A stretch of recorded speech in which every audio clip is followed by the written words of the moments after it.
Okay, thank you, and good afternoon, everybody. I hope everyone had a really nice weekend and a very pleasant Mother's Day for all those mothers out there. As we noted over the weekend and in our updates, we continue to see some important progress in some of our key data points. And those are all really good signs as the more and more we look to gradually and smartly reopening the economy. And we'll need to keep those data points in mind as we begin to take the next steps as well. And as we reopen, it will be even more critical for us to practice all of those evidence-based things that we've been doing so far, such as socially distancing, washing our hands, keeping surfaces clean. All of those little things really contribute to keeping transmission down. The concern is if we fail to continue using those practices, that will be increasing the likelihood of a second and more serious wave. So let's make sure we don't forget all of those lessons that we've learned so far. And we don't want to go backwards either. And so the only way to really continue going forward is all of those tried and true ways to prevent transmission. And really, our future is in our hands and the community's hands, and we'll decide how fast or slow or backwards we go from here. So let's all keep that in mind as we continue to look forward to the relaxing of some of our shelter in place and other restrictions. So I'm going to go ahead and show us the hospital admissions rolling average here. And so this is the chart that continues to show some really significant progress. And then again, it shows the trend in the daily new hospital admissions since early April. And the rolling average has fallen steadily since early April with a few upticks. Now the data reported on this chart are lagged for about 2 days because we want to make sure we're capturing all of the COVID positive patients.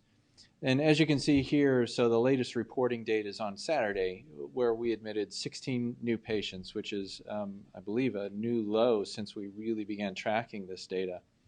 And our rolling average fell to 29 as well, and so this really continues the trend downward. And this is a trend that we want to continue to see keep going down as we move forward. So now let's move over to another data set that we show. And this is our hospitalizations rolling average. And we're continued to be encouraged by this fall in data as well. So this chart shows our daily hospitalized patients for COVID positive and suspected COVID patients, and the rolling average as well. And in early April, that number was rapidly climbing, as everybody knows. But today it's around 563 and is trending down. And so as this number continues to come down, it helps us be confident in the steps that we're taking and that the healthcare systems are going to be ready and able to take care of COVID patients without becoming overwhelmed. So also our healthcare systems will continue to advise and support our public health partners with their community testing strategies and other things, and to ensure that we can do everything that we can to keep that transmission rate as low as possible. So let's update the numbers now. So we have 492 hospitalizations today of confirmed COVID and suspected COVID patients, and that's down from 505 yesterday. And I believe this is the first time we've been below 500 since we started reporting the data back on April 5th. So that's a nice milestone. And we have 131 confirmed COVID or suspected COVID patients in the ICU, which is down from 140 yesterday. And we have 98 confirmed COVID or suspected COVID patients on ventilators today, which is, again, down from 111 yesterday. And yesterday, the Task Force Healthcare Systems discharged 11 patients from our hospitals, and that brings our cumulative total to 1,674 since we began tracking this metric. So thanks to all of the healthcare workers and everybody who's really worked tirelessly in taking care of these patients and getting them back home. So just in summary, these data are really starting to show some of the good progress that we've made from all of those sacrifices that we've done throughout the weeks. However, we can't become complacent either by all this good news. Remember that this won't be a return to the pre-COVID times. The virus is still out in the community. There's still significant numbers of the population that are susceptible to the virus. And so we still have to continue doing all of those things that have brought that transmission rate down as we gradually and slowly start re-engaging in the economy. And it's really up to us as a community to not slide backwards. So let's make sure we're practicing all of those things that prevent transmission out in the community. And we'll continue to follow this data as well. And so we'll continue this all the way up to the 18th of May to make sure that we believe that it's safe for us to start opening the economy and become a little bit looser restrictions. And we'll continue to follow the data after that as well, just to see how we're doing and to make sure we're not creeping back up. And so with that, I'm now going to turn it over and answer some questions from the media. The federal government is in charge of distributing the drug remdesivir, which has been shown to speed recovery from COVID-19. There's been some concern over how hospitals are being selected to get the drug. When are St. Louis area hospitals expected to receive the drug, and are our hospitals concerned about the process? So the process for remdesivir has been a little bit challenging on how the medication was allocated. And so from what I understand from some email traffic that I saw this morning, the state of Missouri does have some doses of remdesivir that have been allocated to it.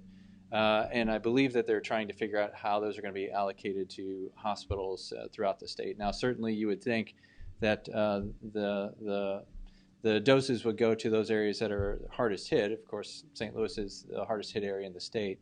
But there's still discussion at the state on where those vials are going to go and how much of the drug we're going to be receiving.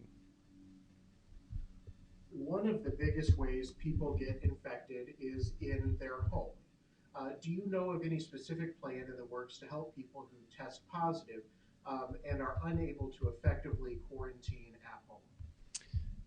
Yeah, that is true. And so some of the plans that have been discussed with public health right now are, and it's exactly right, how do you help people that aren't able to effectively isolate and quarantine at home, particularly people that, aren't able to separate from their families or have child care issues, things like that. And so part of the discussion that's ongoing is how can you almost like build a kit for people to be able to quarantine at home? So whether that's, with masks and gloves and thermometers and stuff like that, or how can you help out with things like child support and food and all sorts of other things. And so there is discussions about that. I don't think there's anything formally put together yet, but there are discussions on how we can go about doing those things. This reporter writes that she's curious about antibody testing in St. Louis. She writes, I know the state has done in-depth snapshot tests around the state, but is there a similar effort or strategy happening in St. Louis or St. Louis County? And if so, what's the status?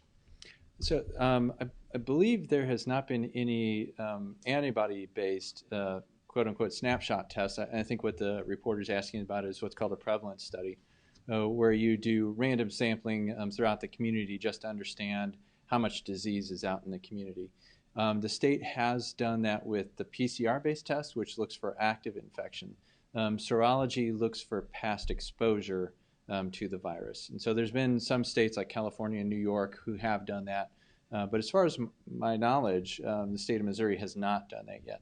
Now, there are discussions in place and plans are being built to do just such a test in the St. Louis metropolitan area.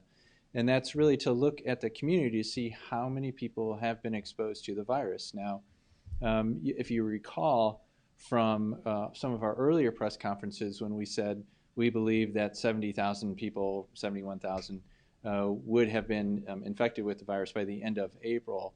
This is really what that number is going to be getting, or what that testing would be looking for, is how many people have been exposed to the virus out in the community, both asymptomatic, symptomatic, all the other categories. Thank you. That concludes the list of questions that have been received by the Task Force Public Information contacts for today's briefing. There will not be a live stream briefing tomorrow afternoon. Instead, the task force will distribute the latest numbers via press release, and the next live stream briefing will take place Wednesday afternoon. Thank you.